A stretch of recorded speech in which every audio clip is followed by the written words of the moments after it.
People often talk about self-respect as if it's some kind of mystery, something you either have or don't.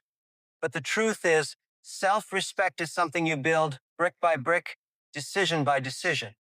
And the first brick is self-control. Because if you can't control yourself, how can you trust yourself? And if you can't trust yourself, how can you respect yourself? You can't separate the two. Every time you say you're going to do something and don't follow through, a part of your self-respect cracks. Every time you choose short-term pleasure over long-term purpose, you send a message to yourself: my word doesn't matter. My discipline doesn't matter. My goals don't matter. And over time, that message becomes your belief. Self-control means saying no when it's hard. Not because someone told you to, but because you told yourself to, and you actually listened. That's what creates internal power. That's what builds integrity. The feeling of knowing you could indulge, but you chose not to. Not because you were forced, but because your mission mattered more than the moment. Look at anyone with high self-respect, someone who carries themselves with quiet strength, who doesn't need validation, who keeps their head clear and their standards high. That's not confidence from ego. That's confidence from consistency. They've earned their self-respect by keeping promises to themselves that no one else even saw.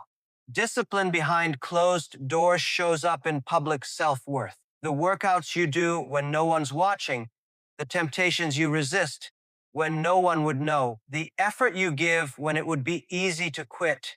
That's where self-respect is forged. It's not about perfection. It's about repetition. Choosing who you want to be over and over again until your identity lines up with your actions. But it's not easy.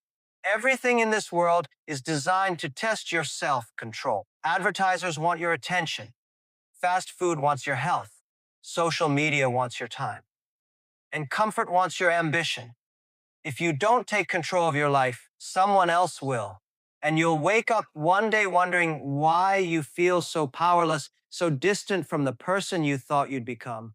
Self-control is freedom. It's the ability to choose your response instead of reacting blindly. It's the space where you take back your power. When you stop giving in to every craving, every excuse, every mood swing, you start to realize how much influence you actually have over your own life. And that realization builds something deeper than pride. It builds respect. The person who can control their mouth when angry, control their schedule when tempted to procrastinate, control their habits when it would be easier to blame the world, that person walks through life with a different energy. Not louder, not flashier, just sharper, steadier, grounded in who they are, not shaken by what the world throws at them. It's not about being rigid. It's about being intentional.